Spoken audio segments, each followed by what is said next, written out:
Mm. Good evening, everyone, and welcome to this week's session of our webinar series on quantum algorithms using Qniverse. I hope you all enjoyed last week's sessions by Dr. Divyansh on quantum teleportation and superdense coding. It was truly fascinating, and today we have another exciting and interesting session ahead. It's my pleasure to introduce today's speaker, Miss Jivvita, who is currently working at C-DAC Bangalore in quantum technology group. She's focused on quantum error correction. In her work, she has developed and implemented important quantum error correction techniques like repetition code, source code. Uh, we are really looking forward to learning from her expertise today. So without further delays, let's welcome Miss Jivita as she takes into the world of quantum error correction. Over to you, Jivita.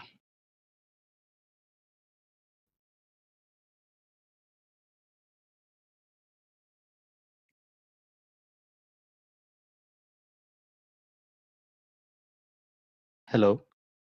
Yeah. Uh, I hope I am audible and visible.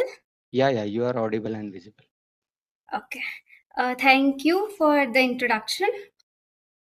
So, good evening, all, and I'll just share my screen.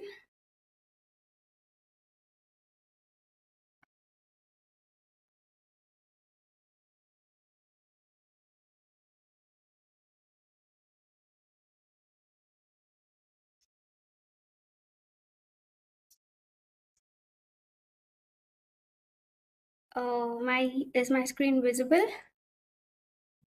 Yeah, it's visible. Okay, thank you.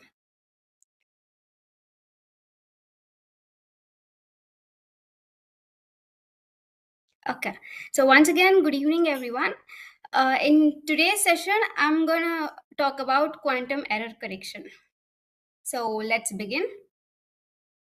So outline of the session is first, we're gonna discuss about classical error correction, and then we're going to dive into quantum error correction.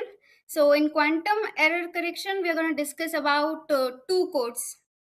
First is the repetition code, and second is the shorts code. So here the bit flip error and the phase flip error comes under one, that is 3-bit repetition code, and then the second code. So now let's start with the classical error correction. So first question which comes to our mind is that why do we need error correction, right? So basically, data which will be stored or transmitted are affected by noise and interference. Right now, I'm talking about classical error correction. So it is the only possible error is the bit flip. So a single bit flip error can occur where zero flips into one and vice versa. So even a single wrong bit can change the entire meaning of the message. So the goal of this error correction is to detect and correct this error so that we have reliable communications. So for example, I can take, you can look into one example where 101, after the transmission, it is 100. So where the third bit has flipped from 1 to 0. So this is an error. So the next question which comes to our mind is, can we fix this? So there are many error correction methods, codes in classical also. So today we are gonna discuss about simple 3-bit repetition code. Let's begin. So this is the classical version of repetition code. So here, the encoding. So encoding is done in a simple manner. So 0 is encoded as 3 copies of 0 and 1 is encoded as 3 copies. So it's quite simple. And how do we detect and correct errors? So if 0 is encoded as 3 copies, then there are 3 possible errors. So error can occur in the third bit, second bit, or first bit, like I've shown here and highlighted. So right now we're just talking about just one error. And here 0 and 1 are called as code words. So from now on, I'll be addressing as code words as well. And after a single bit error occurs, so what do we do now? We detect, and we should detect and correct the error. So detection happens, the logic of detection is also very simple. It is that we do the majority voting. So for example, we can take this, the first example, uh, 2 0 and just 1 1. So the error has occurred in the third bit. So what we do is we just see the majority bits are 0, so we just flip the one bit to 0. It's just simple. So similarly, we do the same thing for the error which occurred in the second bit. So the here also the majority is 0, and we flip the second bit 1 to 0. And in case of the one code word, here the error has occurred in the third bit where 1 has flipped to 0. So we just flip the third bit to 1 based on the majority voting. And this 3 bit, as I told before, it can correct up to one error itself, because if two or more error occurs, this code obviously fails. And we have taken the assumption of noise as well. So here it is independent. It means that there is no correlated errors. The error occurring in the third bit is independent of error occurring in the second bit and in the first bit. And what do you mean by identically distributed? The probability of occurrence of error for all the 3 bits are equal. Now let's look into the binary symmetric channel. So here P, where I've considered P is the probability of a single bit flip. So what this means is that uh, this is my bits, and 1 flipping to 0 is of probability P. It means that there has occurred an error, and that the probability of occurrence of that error is P. And P remain 1 remaining in the same state is 1 minus P. The probability of 1 being in error free zone is 1 minus P. And similarly with the case of 0 being in the state of 0, it means that no error has occurred to the bit 0 is 1 minus P. And 0 flipping to bit 1, the error probability is P.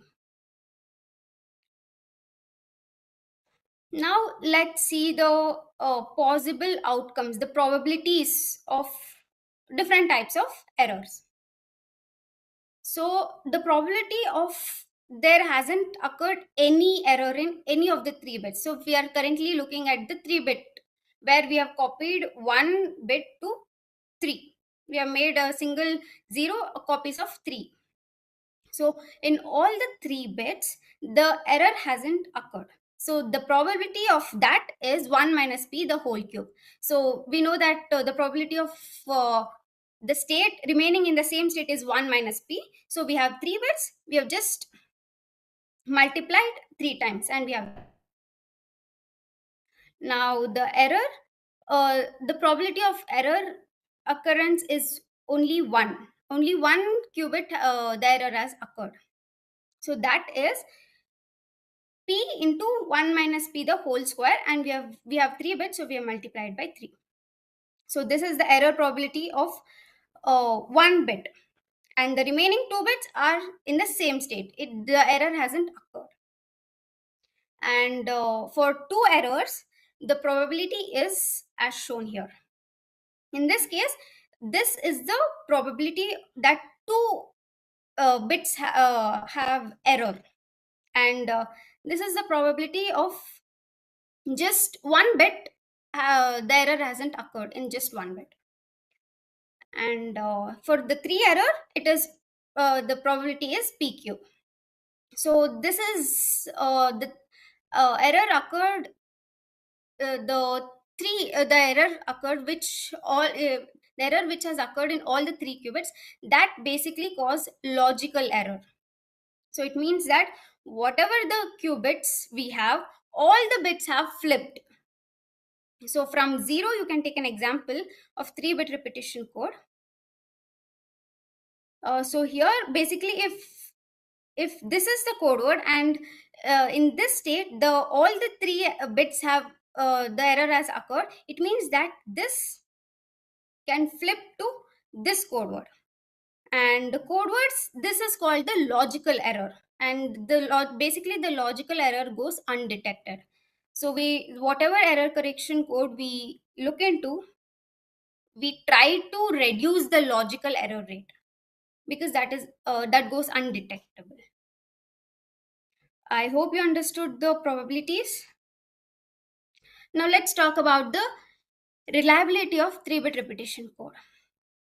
So first, let me talk about the success, probability of success. So as I told that 3-bit repetition code can correct up to one error. So the success rate will be addition of no error, there hasn't occurred any error, and there has been the error has occurred exactly once. So the probability of success is as shown. And the probability of failure.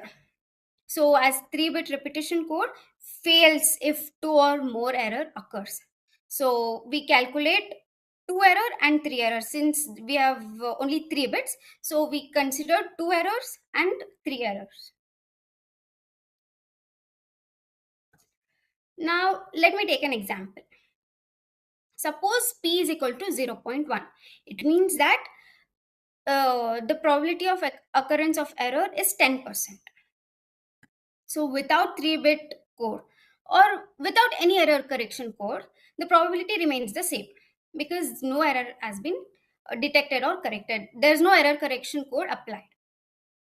But when we apply 3-bit repetition code, so you just substitute the p in this p fail, and it got reduced to 0.208. It means that the probability of error has decreased from 10% to 2.8%. So of course, this can detect only one error, but even then the error probability has reduced. So there is an use for a repetition code. It reduces the error probability. So now we have looked into classical repetition code. Now let's jump into the quantum version of repetition. Let's talk about quantum error correction now. So quantum error correction, it is a crucial field where it aims to protect quantum information and logical information caused by various types of errors, such as noise or environmental noise or decoherence and all. So such as the errors may be bit flips, phase flips, or both. And in quantum error correction, we basically consider poly errors. We actually consider poly errors. So if I can explain about the X error, it is similar to that of the classical version, where the state 0 changes to 1 and vice versa. And in quantum, we have another error which is called the phase flip error, the Z error. So it flips the relative phase between the qubit state plus and minus. So it means that Z error doesn't have effect on state 0, but it flips the sign of state 1.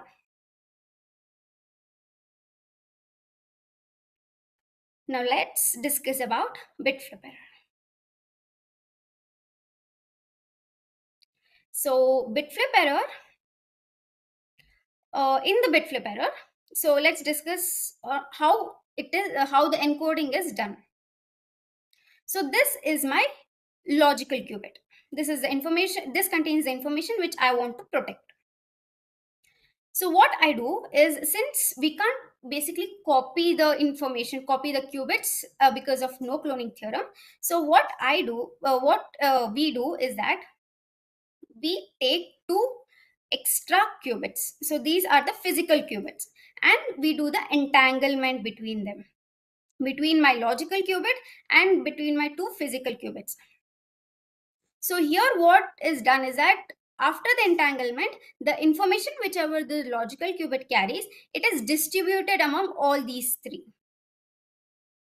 So at the end of encoding, I can say that these all three contribute to my logical qubit.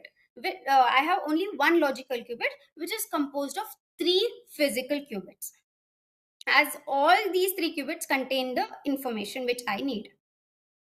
So at the beginning of the encoding, this will be my state, alpha 0 plus beta 1. And after my encoding, this will be my state. So this is called my logical 0, and this is called my logical 1.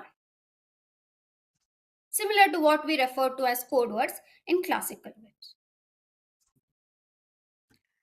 So next, what we do is we simulate error. So here in error correction code, we basically simulate error, but in real, errors occur due to various types of noise, as mentioned before. You're basically mimicking the effect of noise in the real system by simulating error. So if I take an example, if X error occurs on my first qubit, so whatever the equation I've shown before here, that will be the result. If an X error has occurred in the first qubit, so here 0 has flipped to 1 and 1 has flipped to 0. This will be my state. So next step obviously will be my syndrome measurement, error detection part, which we also known as syndrome measurement. The reason we call it as syndrome measurement because here we introduce two more qubits and we call these as syndrome bits. You can also call them as ancilla qubits.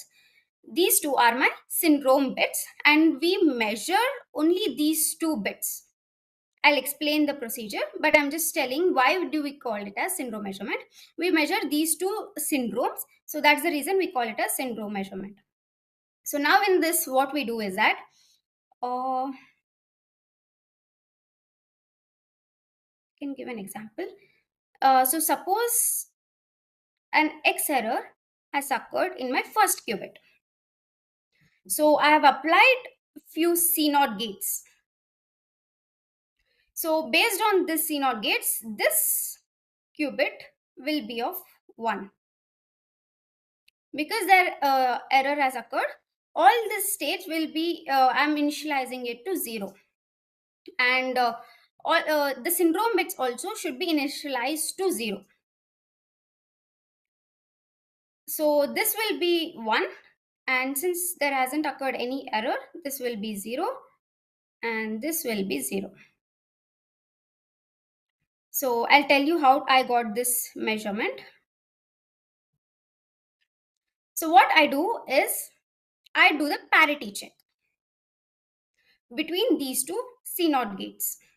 So 1 and 0. 1 and 0, you get it as 1. And here it will be 0 and 0, you get it as 0. Since the target is here, I'm getting the results in this qubit. And the target is this qubit, so I'm getting the result as this. So if an X error occurs in the first qubit, so this will be my measurement, 1 and 0. So 1 and 0, here I've given the table measurement for the syndrome qubits. So 1 and 0, it means that the error has occurred on the first qubit. So similarly with the second, third, and if there hasn't occurred any error. So based on this syndrome measurement, you can easily identify where my error has occurred. All are unique. There's no ambiguity in this. And since we can't measure our logical qubit because it will collapse, so we are just measuring the syndrome bits, and then we are identifying if their error has occurred or not. In case if error has occurred, in which particular qubit, based on this measurement. So this is using parity check. And there is also another method which I'm going to explain in the further slides. So I hope this slide you could get. Let me clear. Yeah, so that's how we do the syndrome measurement. Okay, now we have the syndrome table. Let's go through this. So this, if this is my state, based on this state, based on my syndrome measurement, and I apply the recovery operator. So if, as the syndrome table says, 0 and 0, it means that there hasn't occurred any error.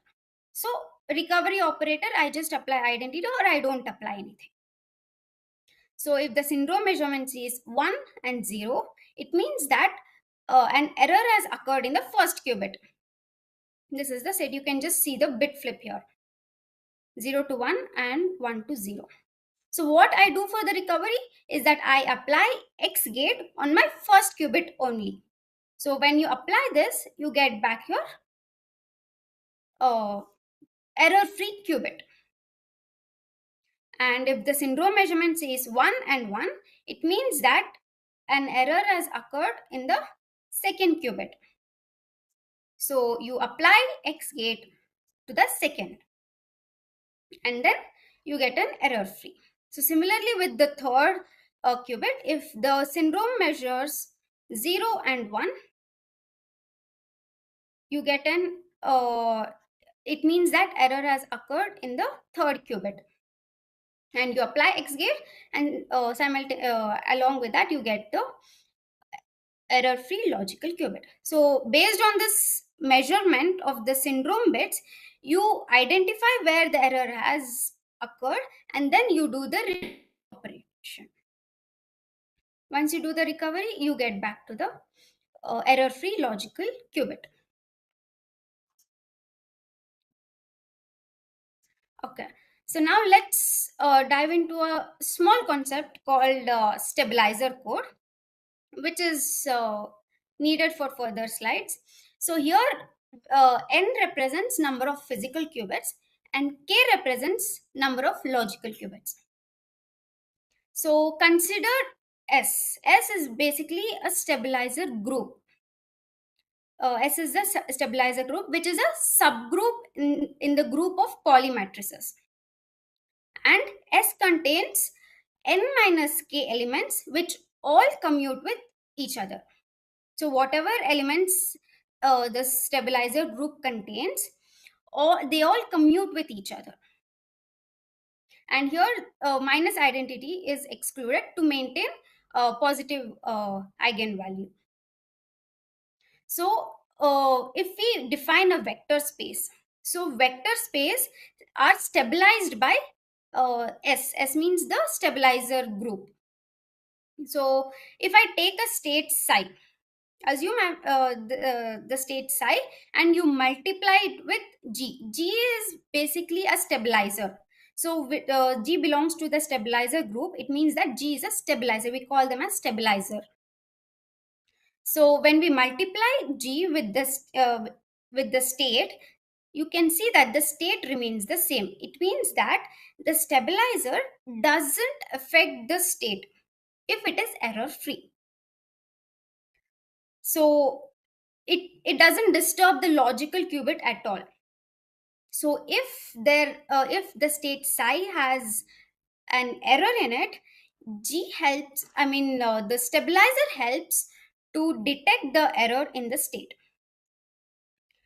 So the vector space contains all the states which are stabilized by the stabilizer. It means that it contains all error-free states. So whichever state are stabilized by the stabilizer, they all stay in the vector space and they are error-free. And once you measure, in case assume that the psi in the state psi an error has occurred. So once you measure this, you get a result. That is what the syndrome measurement, what we saw just the previous slide. So that is the syndrome table which you're going to get after you use the stabilizer to stabilize the state in case there is an error. So I'm going to show you the circuit with the use of stabilizers as well. So let me take an example of the 3-bit repetition code itself. So we saw that it is composed of 3 physical qubits, and these 3 are encoded, these 3 combine one logical qubit. So the stabilizer for the bit flip alone, I'm talking about the bit flip, are Z1, Z2 and Z2, Z3. So one more thing is that we use X stabilizers to measure Z errors, and we use Z stabilizers to measure X errors. So because stabilizers identify the error, we want them to anti-commute basically. So X and Z anti-commute. So if there is occurred an X error, so Z stabilizers can identify it, and vice versa with the Z errors. So when we take an example of this repetition code, so we have seen that 2 to the power k is thus the space has the dimension 2 to the power k. So here the logical qubit is 1. So 2 to the power 1, which gives us 2. So it means that the code, the vector space or the code space contains 2 states. And which are the 2 states? These are logical 0 and logical 1. So these are the error-free states. So these 2 states are present in the vector space. We can just conclude by saying that VS contains all encoded logical qubit states. So whichever the states which are not stabilized by the stabilizer, it means that those states are containing errors. They do not uh, they do not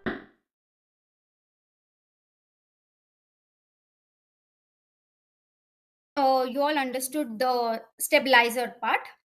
Now this is the same circuit for bit flip, but you can see the encoding is the same, but the only difference is with the syndrome measurement, where in which we saw that we had used X C0 gates. Now here we are using Z gates, CZ gates. So what are we doing is we are using CZ gate to measure, to identify where the error has occurred. So these two circuits, whatever I showed before and this one, are same. You're going to get the same result. It is going to identify X error only, but only the syndrome measurement part is different. Here we are using the stabilizers to identify the errors. There I'm just using the parity, so that it can be of any way, and uh, you can convert this same circuit to the C0 gate. It is both are the same.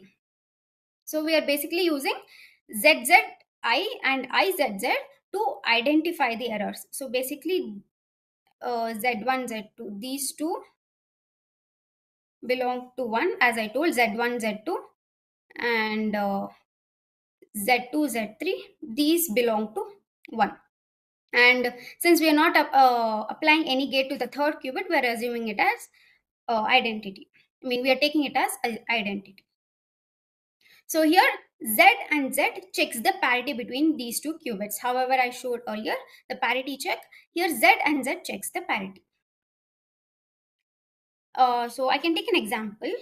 So let's take the syndrome measurement. Whatever you got is 1 and 1. So according to the syndrome table, if it is 1 and 1, an X error has occurred in the second qubit. So when you multiply it with the stabilizer, you any of the stabilizer, no need of them. But if a state belongs to the code space, it has to be stabilized by all the stabilizers, not just one. All the stabilizers.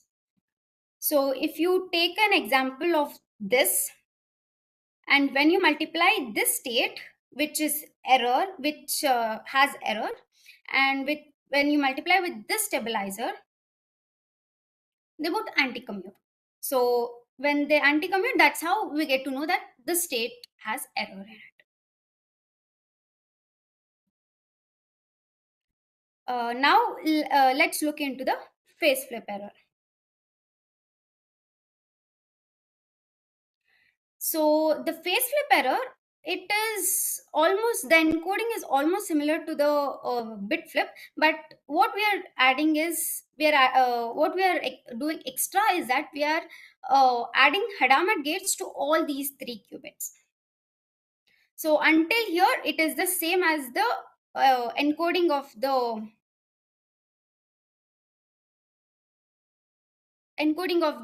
bit flip, but since there is a phase flip error, so if it is in the computational basis, it won't be able to detect. So what we are doing is we are applying Hadamard gate. So after this, you're going to get it into the Z basis. So when a noise has been applied to it, so it can easily detect.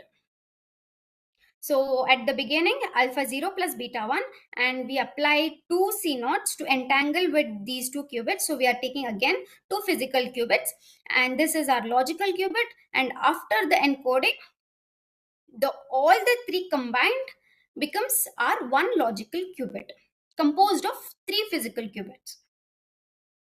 So at the beginning, this will be our state, and after encoding, this will be our state, alpha plus plus plus plus beta minus minus minus. So after this will be our logical 0.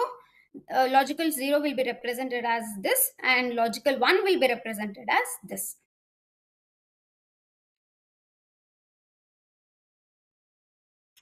Now we do the similar procedure like we did in the bit flip, like we saw in the bit flip error.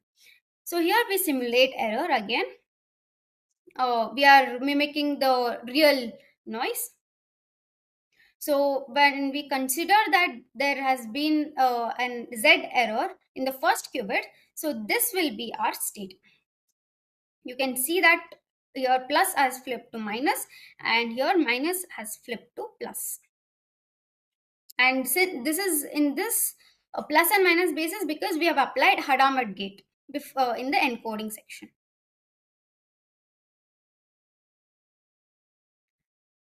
Next, we do the recovery.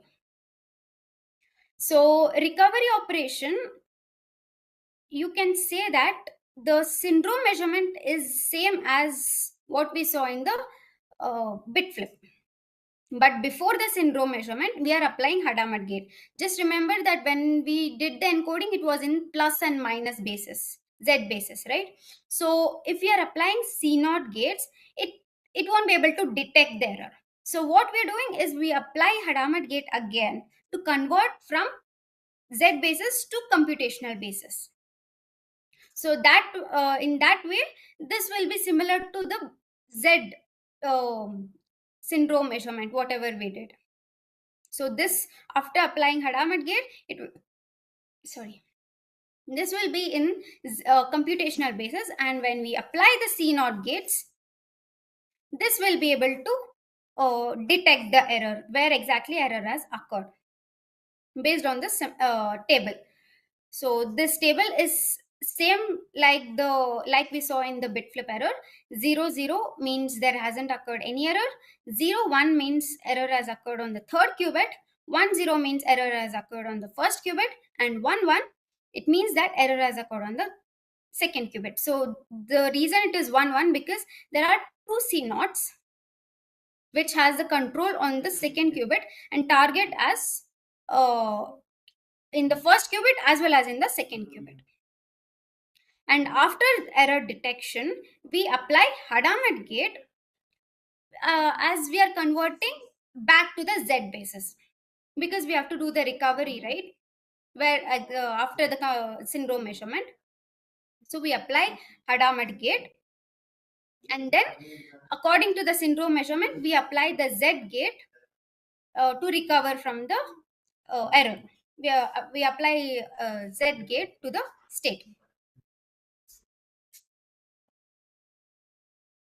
So when we look into the syndrome table, if the measurement is 0 and 0, it means that the state is error free. So we don't apply any operation. And if the measurement is 1 and 0, it means that the error has occurred in the first qubit. You can just see the flip. from plus to minus and minus to plus. So for that, to recover to recover the state from this error, we apply Z gate to the first qubit, and after applying this, your state becomes error free. So for 1 and 1, we again apply Z error, because this will be our state, and similar to the third qubit. So based on this table, we apply the recovery operator, and then our logical qubit will be error free. So this is the stabilizer for the phase flip. So here also we do the same. Only the syndrome measurement part will be differing from the previous circuit, but both the circuit will detect Z errors only and will give the same output, similar output. Only the logic is changed here with respect to the syndrome measurement error data. So these are the stabilizers for the phase flip, and x and x check the extensor x checks the parity between the two qubits. So when we take an example, so this is our syndrome. This is our syndrome measurement 1 and 0. It means that an Z error has occurred in the first qubit. So we basically, what we do, we multiply with the stabilizer and we check where exactly error has occurred. So when we apply this stabilizer,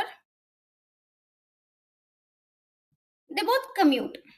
Z and I, they commute. So this stabilizer won't be able to detect the error. So according to the stabilizer, there hasn't occurred any error in the state.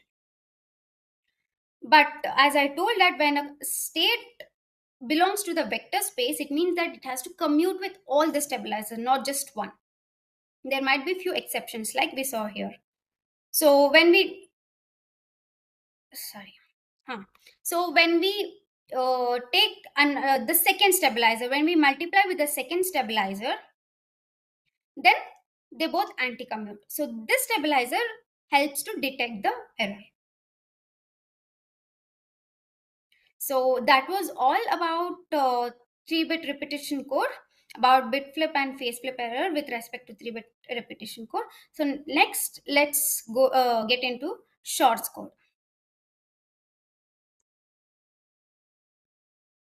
Shorts 9-qubit code. So here we have 913 code. What do you mean by 9? 9 is the number of physical qubits we use in this shorts code. And we use 9 physical qubits to encode logical qubit, one logical qubit. So there is a number of physical qubits used, there is a number of logical qubit encoded, and this is the number of errors we can detect and correct. So here 3 is the distance. So I can just tell you that.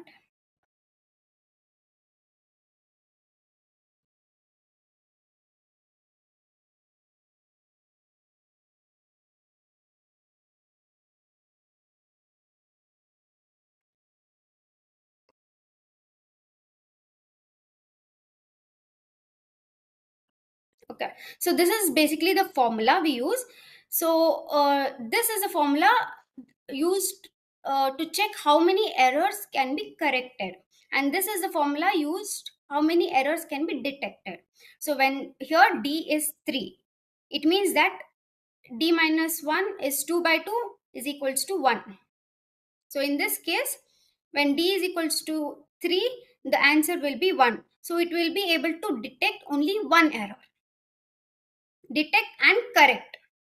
I meant detect and correct. So this represents number of errors it can detect. So here it can, shorts code can detect up to 2 errors.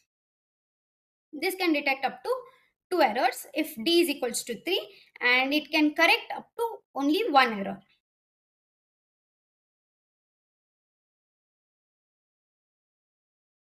Okay, so we'll see how the encoding in the shorts code is being done. So this is my logical qubit. First, I start with one qubit, and then basically there are parts in the encoding. First, we call it as phase flip code or outer code, and second, you call it as bit flip code or inner code.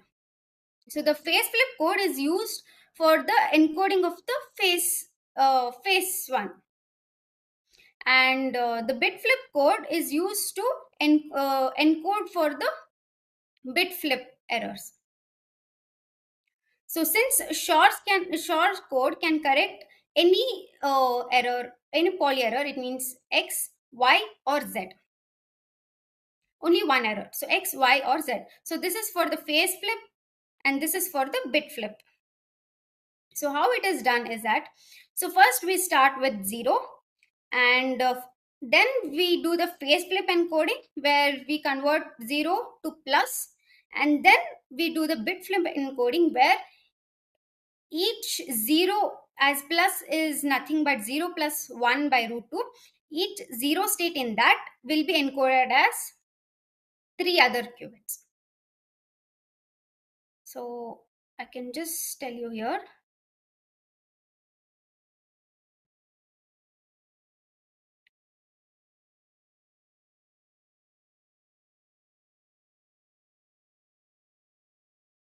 Okay, just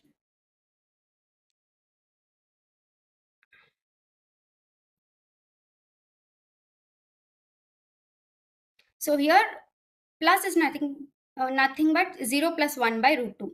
So here each 0 is again encoded as 3 qubits. So this is the outer encoding, and here each 0 is encoded as 3 bits. So this is the inner encoding. So that's how we're going to get 9 qubits in total, which I'm going to explain in detail in the next slide. So I hope you got an idea about the Shor's code. So this is the circuit diagram for encoding of Shor's code. So here, this is for the phase flip, and this is for the bit flip.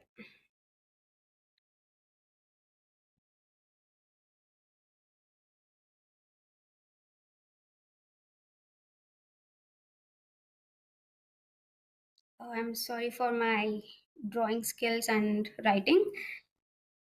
So this is for the phase flip, and this is for my bit flip encoding. So first, we start from arbitrary state, alpha 0 plus beta 1. And then we do the entanglement. So this state is very familiar with the 3-bit repetition code encoding, whatever we just saw. So then, since we are applying Hadamard gate to all these 3 qubits, so after applying the Hadamard gate, this will be the state of psi after for the phase flip encoding. Then what we do is we encode each of the plus to again 3 qubits. So since, as I mentioned here, plus is nothing but 0 plus 1 by root 2. So each 0 is again encoded as 3 qubits. Each one is again encoded as 3 ones. So that's how the encoding of the Shor's qubit is done. So when you start with 1, and for the phase flip, you encode it with 3. And at the end of the bit flip encoding, you have 9 qubits in total. So now each plus and minus is 3 physical qubits, giving 9 qubits in total. So after the encoding, all these 9 qubits represent only one logical qubit, which is composed of 9 physical qubits or data qubits. You can call either ways.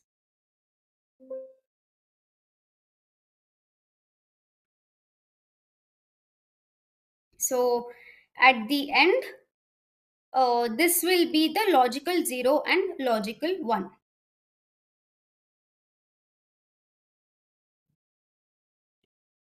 I'll just plug in.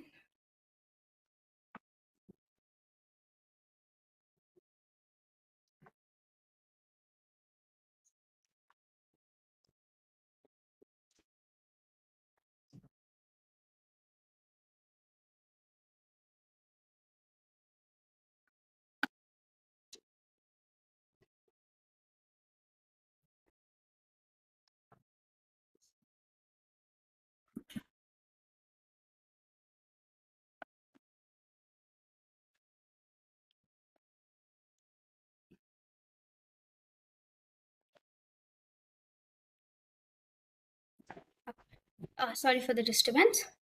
So when you see the stabilizers for the Shor code, these are the stabilizers to detect bit flip error, and these are the stabilizers used to detect phase flip error.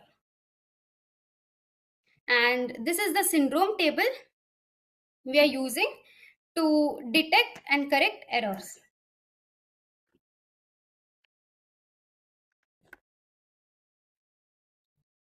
So when an X error has occurred in the first qubit, so Z1 and Z2 will be able to detect this error, so you will get -1. When an X2 error has occurred, so these two stabilizers, since Z2 is present in both the stabilizers, so you'll get minus sign in both these stabilizers.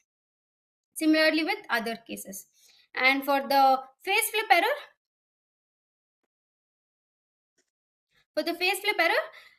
you detect using these two stabilizers. So this is the code for Shor's qubit. So this is the encoding part, and as we have seen, and here I introduce error. You can introduce any error X, Y, or Z. And this is the syndrome measurement for the bit flip error, and this is a syndrome measurement for the phase flip error. And this is the detection part. So here you can see similar pattern like we saw in the repetition code. So you can see the C0 gates of this one, which is similar to that we saw in the phase bit flip and phase flip repetition code. So you can see the same thing, it has repeated thrice, so we basically divided it into 3 blocks. And for the phase flip error, we have seen we can see the similar pattern as well. So where we divide each block into 3 qubits, and the pattern is similar. So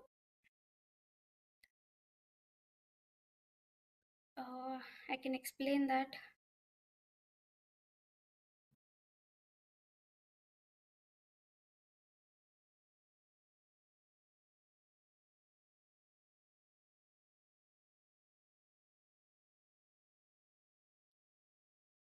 Okay, so now you can actually see the similar pattern here. So where this whole block I'm measuring once, and this whole block I'm measuring twice, where target is for 2 different qubits, and the third block I'm measuring once, which is similar to this.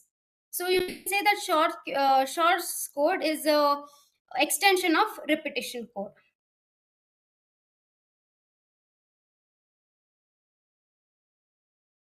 And then I do the decoding part. After the syndrome measurement, here I've applied X error, simulated X error. So at the end, I'll be applying X to correct it based on the syndrome table. And then I do the decoding and I measure.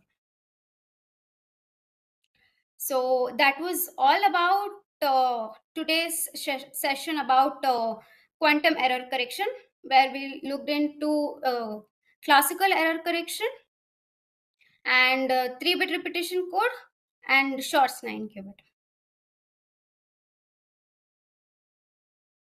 So now I'll just show you a demo in the Qniverse.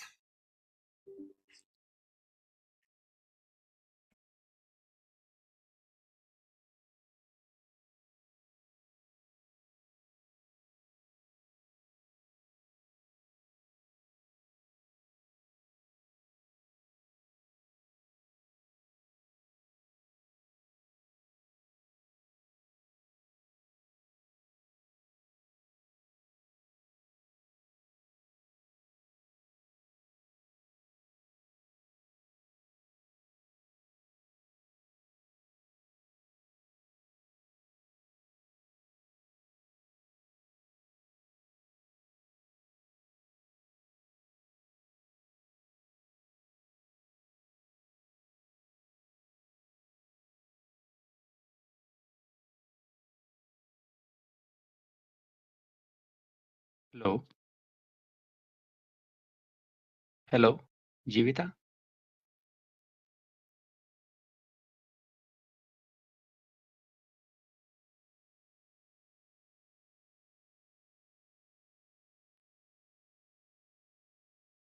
Hello, sorry for the inconvenience. Just give us some 2-3 minutes. She'll come back as she's having some issue with her laptop. Okay.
Hello. Yeah, Jivvita, you are audible. Uh, I'm extremely sorry. I just got logged out because of connectivity issues. I'll just share my screen.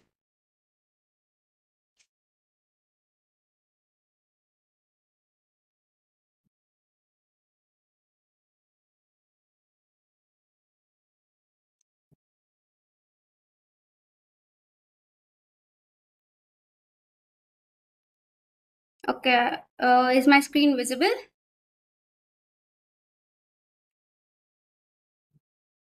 Yeah, it's visible. Okay, thank you. Okay, so I was actually about to show you a demo in Qniverse. So let me log in.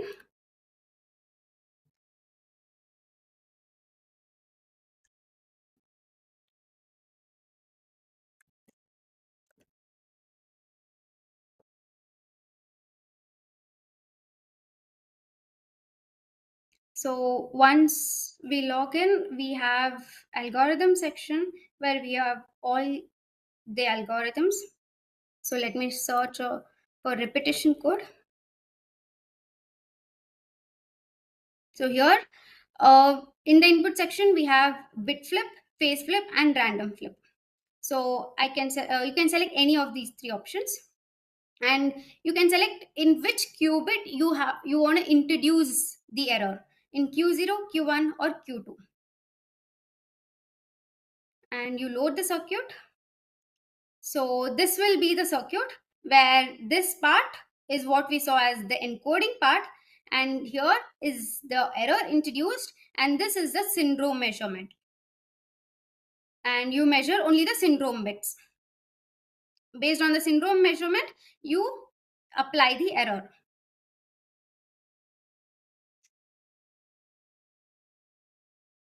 So here you can see the probability where 1 1 represents the syndrome measurement, and all these 3 0 represents your logical qubit. So even when an error has introduced, an X error has introduced in the second qubit, but your logical information stays error free because you have detected and corrected the error. So you can just see from the right, you have 3 zeros that represents the logical qubit information.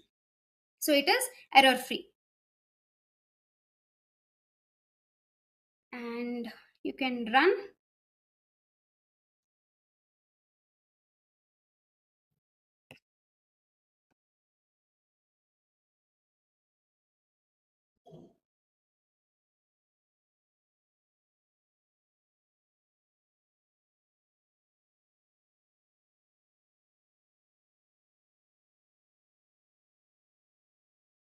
And we wait. Okay.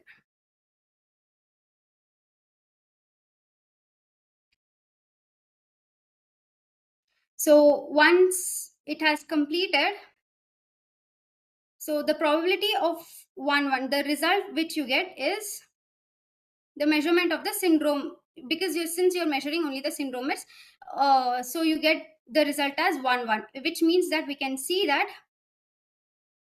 error has occurred in the second bit. So according to the table which we saw, it means that 1 1 represents error in the second qubit.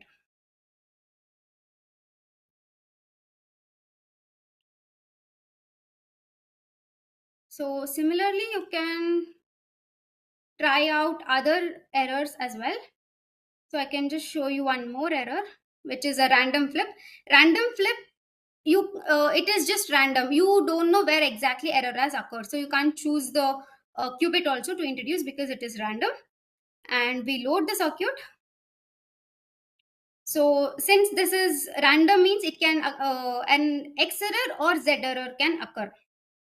So since there is an Z error, so this is the circuit. This is a circuit for the encoding of the Z, and this is the Z error we have introduced, and this is the syndrome measurement. And at here we are not basically introducing the gate to correct it, but this automatically corrects the error. So we have done a little improvements in this section with respect in this Qniverse. So I can show you Shor's algorithm as well, which I have executed already with respect to X error and Z error. And Shor's algorithm is also available in the Qniverse. You can try it out, which has a random flip.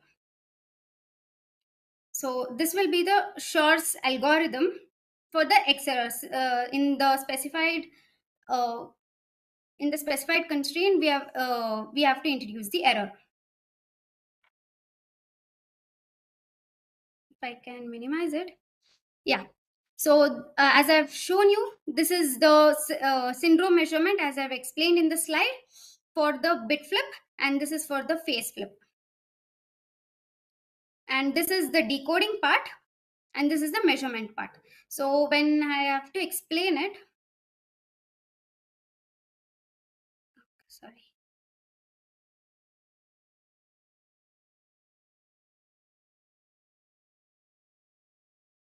So first, I've basically measured the logical qubits, my 9 logical qubits. So here, the first represents my 9 logical qubits. Okay, so these 9 represents my logical qubit, which are 0. It means that my logical qubit is error free. So next, what I've measured is the stabilizers which detect Z error.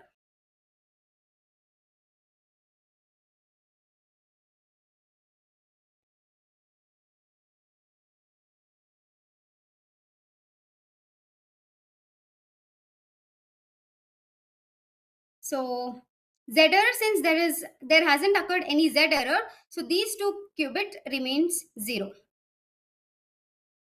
Next, I have applied X error.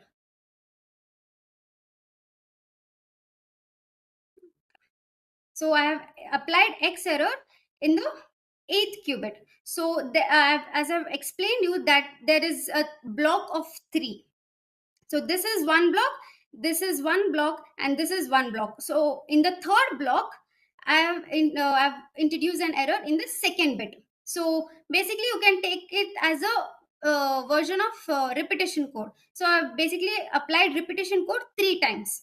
A block of 3, first repetition code, and a block of 3, second repetition code, and the third block for third repetition code. So according to repetition code, if an error has occurred in the second bit, it means that the syndrome measurement shows 1 and 1.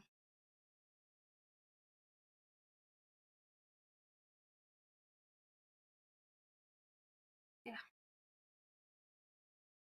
So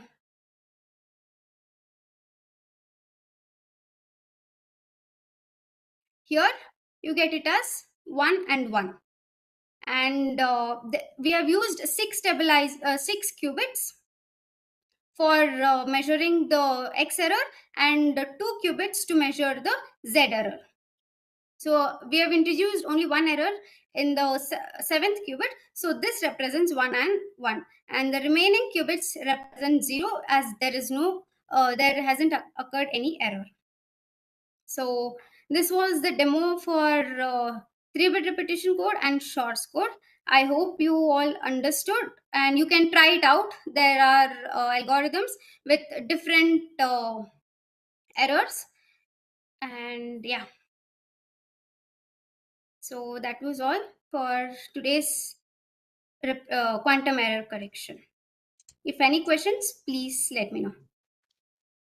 Yeah, thank you, Jivvita, for that wonderful talk. So I think we have some few questions in the chat box. So I will read it out one by one. Maybe you can answer.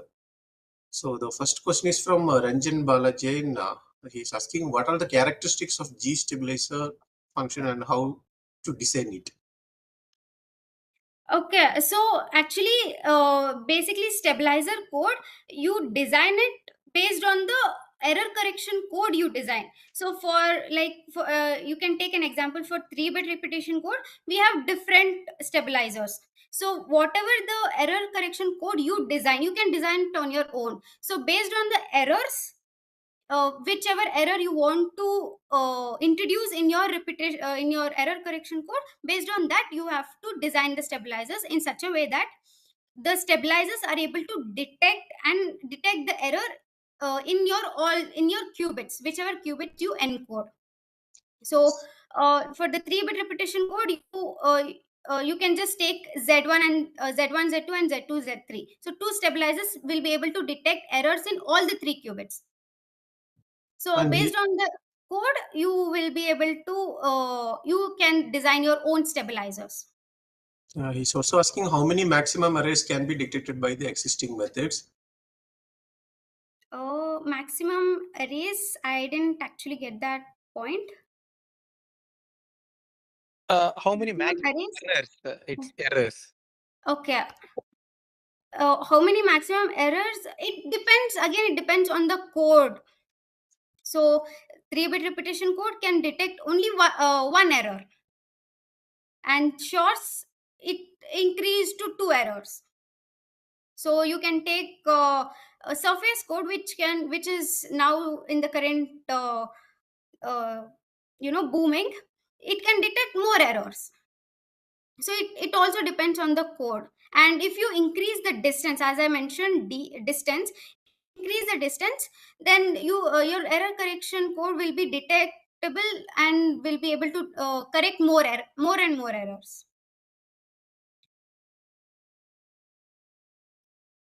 Okay. No. Yeah. One question is, can we get the slides and recording as well? So that is being recorded and it will be available in the YouTube channel of Qniverse as such. It will be available. All the talks, the recorded sessions are available.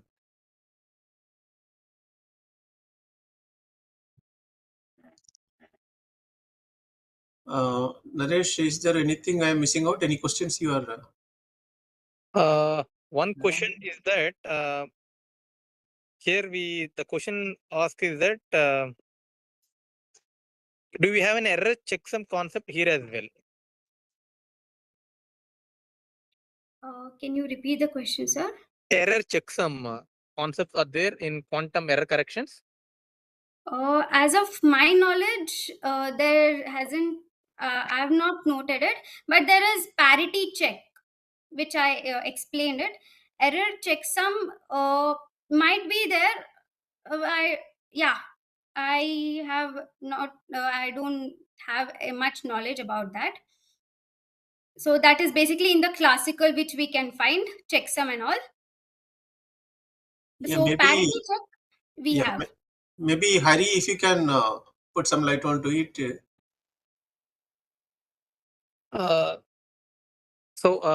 is saying that we can't have an quantum error checksum concept because of no cloning theorem. Okay. So yes.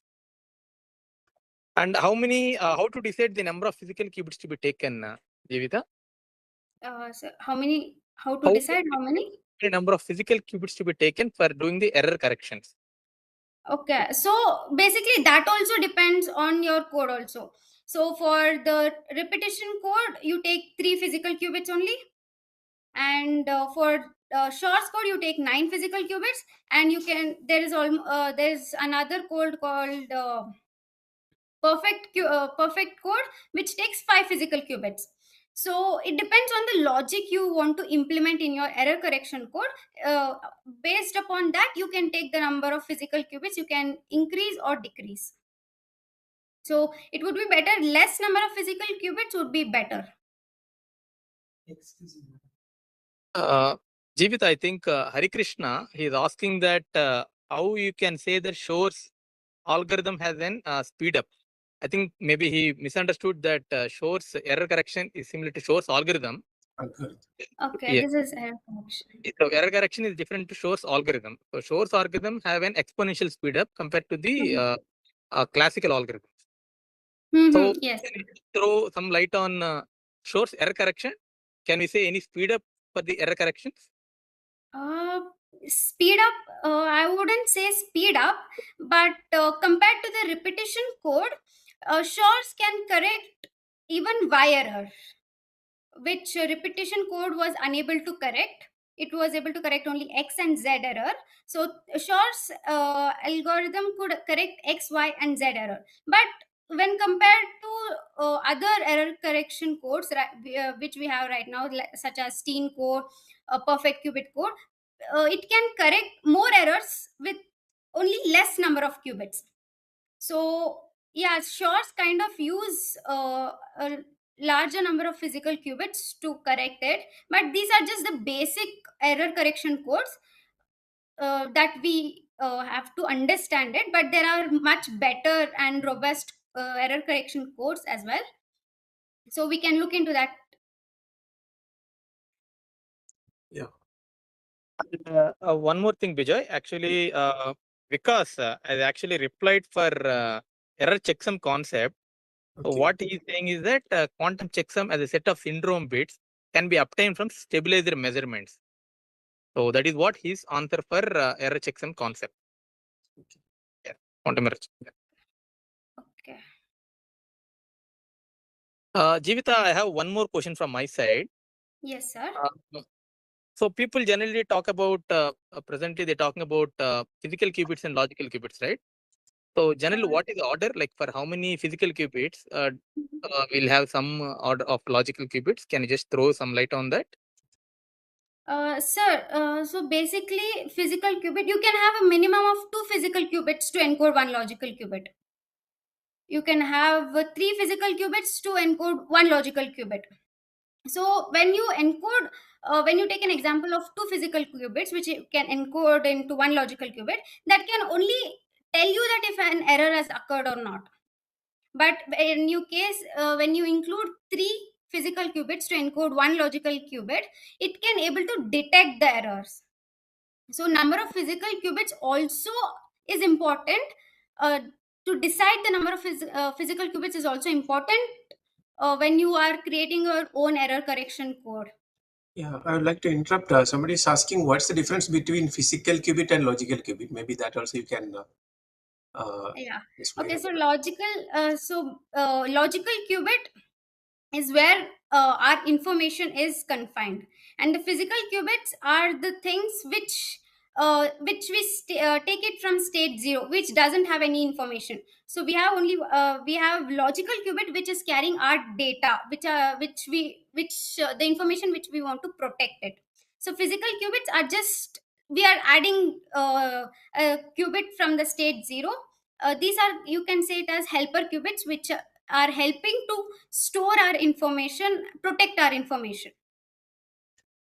So the logical qubit is the important thing which we want to protect, which carries the information. And once we entangle these logical qubit with the physical qubits, so even since the physical qubits also contain the information after the entanglement, so we consider a specific number of physical qubits to one logical qubit, or whatever your code depends. It can be one logical or two logical, and goes on. Yeah. Maybe Jivvita, so I just like to comment on that. Now, can we say that, you see, you have a physical qubits, but physical qubits are the qubits which we actually prepare in any kind of system, like superconducting or photonic qubits, but they might be having errors, right? Once we actually reduce the errors using your error correction approaches, what Yes. you discussed, and further other advanced, so that we can consider the logical qubits. Am I right? So yeah, so you're telling that the states which you are preparing contains data. So qubits, yes. So qubits is quantum data, right? Yes. So when you consider the logical qubits, so whatever you do the error correction, so whatever the qubits to have certain kind of an accuracy, we call them as in logical qubits. Am I right in thinking in this term? Yes, sir. The qubit which is carrying data, which we want to protect the data, that we call it as a logical qubit. And physical qubit, we just start it from 0. We just assume that it doesn't carry any information.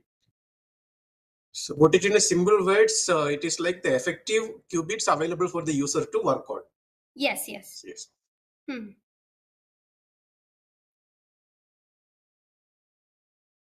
So I think no more queries are coming. So it is like we will wind up the session. So thank you for the talk, Jivvita, and thank you all for coming and attending this workshop at this time. So the next week we will be discussing more about the QML based topics in the coming sessions. So stay tuned and we will stop the session. Thank you all. Thank you so much.